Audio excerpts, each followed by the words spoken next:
Bonjour à tous et bienvenue dans cette vidéo. Aujourd'hui, mon sujet est les dinars or de la Libye et la connerie de l'or. Évidemment, les gens ne réalisent pas que la propagande à propos de l'or, à propos de cette histoire de devise or, est de la foutaise, de la poudre aux yeux pour essayer de stopper le mouvement de la nationalisation des systèmes bancaires, qui est la seule solution pour se débarrasser des banksters et démocratiser le système.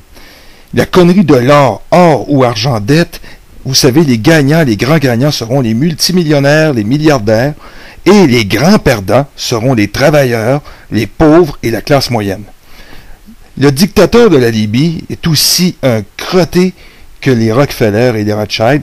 Ce gros zéro égocentrique se fout des petits gens qui ne pourraient être que des esclaves dans un monde où seulement l'or est la devise, occultant les autres richesses produites comme la nourriture, le textile, etc., qui, eux, sont aussi des richesses et qui doivent être représentés par quelque chose. Ils ne peuvent pas être représentés par du textile, alors ils sont représentés par une devise. Les gens doivent comprendre qu'il y a des richesses qui sont produites autres que l'or et le pétrole. L'or est un métaux. Le papier est un métaux.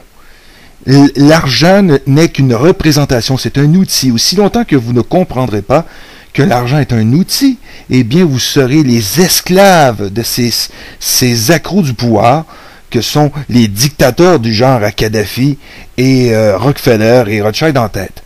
Ils se disputent le pouvoir. Évidemment, Kadhafi veut que son pétrole soit payé en or pour remplir ses coffres en or. Et vous savez, le pétrole est quelque chose qui se brûle dans nos moteurs à explosion. On brûle ça pour le chauffage. Et c'est une ressource qui disparaît comparativement à l'or, ce métaux qui, lui, ne disparaît pas. Alors, on ne peut pas payer quelque chose qui disparaît en fumée en monnaie or. On peut toujours acheter du pétrole avec de l'or si on veut, si on est assez fou pour le faire. Mais, vous savez, les gens qui mènent actuellement le système, les Rockefeller et les Rothschild, c'est pas des fous. Et c'est pour ça qu'il y a une guerre en Libye. Et, évidemment, on se sert aussi de ça pour vous mêler. Parce que les rois, qui, eux, se battent pour les vraies raisons, parce qu'ils veulent avoir de l'or. Et aussi longtemps que ces gens-là voudront être des accros du pouvoir, et occulter la population qui, elle, pour eux, n'est qu'une gang d'imbéciles heureux qu'ils embrigadent dans l'armée et qu'ils organisent pour chair à canon, eh bien, aussi longtemps que ces gens-là ne comprendront pas que les autres productions faites par le pays, en Libye, on produit aussi de la nourriture, on produit des choses pour le peuple. Le peuple aussi doit se nourrir là-bas. Et qu'est-ce qu'on fait de ça? Et ça, on va payer ça en or aussi. Ridicule. C'est vraiment de la connerie. Et quand je vois des gens commencer à devenir complètement fous à propos de l'or et dire qu'il faut absolument qu'il y ait une convertibilité du dollar en or, ça, c'est de la foutaise aussi. Vous savez, on n'a pas besoin de ça parce qu'il y a des richesses qui sont produites au jour le jour. Une population, une société qui est moderne produit des biens et services. Et tous ces services sont la représentation année après année. La monnaie est une représentation, est un outil de ça. Le problème ne se situe pas quelle sorte de devise on doit utiliser. Les gens sont vraiment à côté de la traque. Et quand je vois ces gens-là pas être capables de faire la différence entre l'or et le papier et tout ça, et pas comprendre c'est quoi la monnaie, je suis vraiment déçu. Parce qu'il y a beaucoup de gens qui se disent très intelligents et ils me déçoivent littéralement sur tous les côtés. C'est vraiment des innocents. Parce que l'or est un métaux, c'est un produit. Ça prend des gens pour le trouver, cet or-là, pour creuser. Ça prend des gens, il y a des mines, on trouve ça dans les mines, on trouve ça... Écoutez, c'est complètement débile, là. Où on se trouve, là? Dans quelle société on vit? Une société qui ne comprend pas que le système d'argent est un système pour nous aider à échanger des biens et services. Ça sert qu'à ça. Où est le vice du système d'argent? Il est au niveau des banksters, des parasites qui demandent des taux d'intérêt sur de l'argent fraîchement créé pour des biens et services. Ça, c'est un autre moyen de détourner les richesses d'un pays. Et c'est pour ça qu'on doit éliminer les banksters de l'équation pour en finir. C'est pas plus compliqué que ça. J'arrive pas à comprendre comment ça se fait que des gens sont aussi stupides, ou si arrogants, ou si déconnectés de la réalité sur ce que représente la monnaie. Parce que des richesses, aussi longtemps que nous vivons en société et que nous produisons des biens et services, la monnaie n'est pas défectueuse. Elle ne l'a jamais été. Elle a toujours été là pour et qu'on peut échanger nos biens et nos services. Le problème se situe toujours au niveau de ceux qui veulent s'accaparer le plus de services, le plus de biens, être des rois au fond. Et c'est là le gros problème. Le problème ne sont pas les riches, le problème sont ceux qui nous dirigent et ceux qui sont au-delà de ceux qui nous dirigent. Les banquiers internationaux, les banksters, les familles de banksters, Rockefeller et Rothschild en tête. Et quand je dis en tête, c'est la première famille en tête de cette liste. Et si vous voulez vraiment une solution, eh bien, il faut se débarrasser d'eux. Il faut se débarrasser, il faut nationaliser nos systèmes bancaires. Les Romains avaient compris qu'une devise était importante avant Jésus-Christ. Imaginez, si on n'est pas plus important que ceux qui ont vécu avant Jésus-Christ, eh bien, notre civilisation mérite de périr.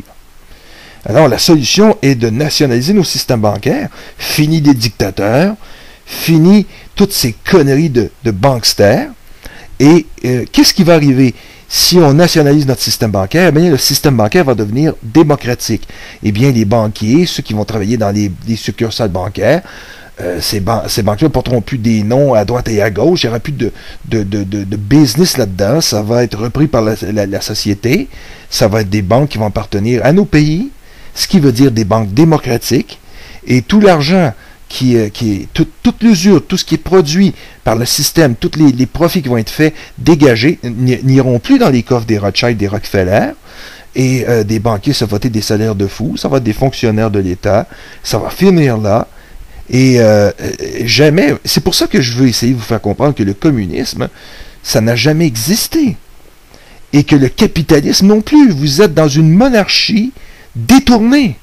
Vous avez des monarques qui vous mènent. Il n'y a jamais rien qui a changé. Sauf que maintenant, ils se prennent pour des dieux. Ils sont au-dessus de vous et de nos dirigeants. Et c'est les dirigeants qui reçoivent le pot.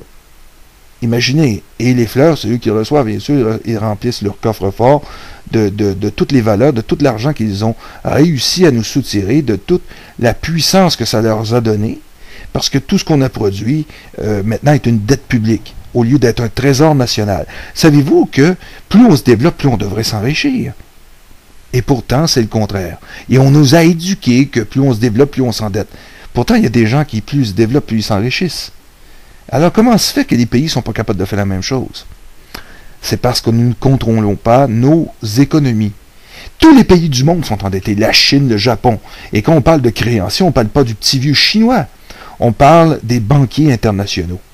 On parle de 200 personnes, à peu près, grosso modo. Mais les personnes avisées pour détruire tout ça, au fond, ce n'est pas de viser seulement les Rockefeller, les Rothschild, c'est de nationaliser notre système bancaire automatiquement. Toute cette gamique, cette gang des 200 plus riches du monde, banquiers internationaux qui sont dans la game, ne seront plus derrière nous. Nous serons maintenant des vraies démocraties qui auront des capitales démocratiques. Alors la vraie démocratie s'installera. On n'aura pas besoin de gouvernement mondial parce que nous pourrons enfin nous débarrasser définitivement de ce qui a toujours créé les problèmes. L'argent tout croche que nous avons, le système, l'outil qui est vicié à la base par les banquiers internationaux. Alors nous aurons un véritable pays démocratique. La démocratie va trouver sa finalité dans la démocratie de l'argent démocratique. Nationalisons nos systèmes bancaires, les profits dans les coffres de l'État et non dans les coffres des banksters. Et voilà, le tour est joué, plus d'impôts, plus de taxes, et bienvenue revenu de citoyenneté, et bienvenue la vraie technologie et l'humanité qui maintenant se libère de l'esclavage sournois et hypocrite qui est là depuis très, très longtemps.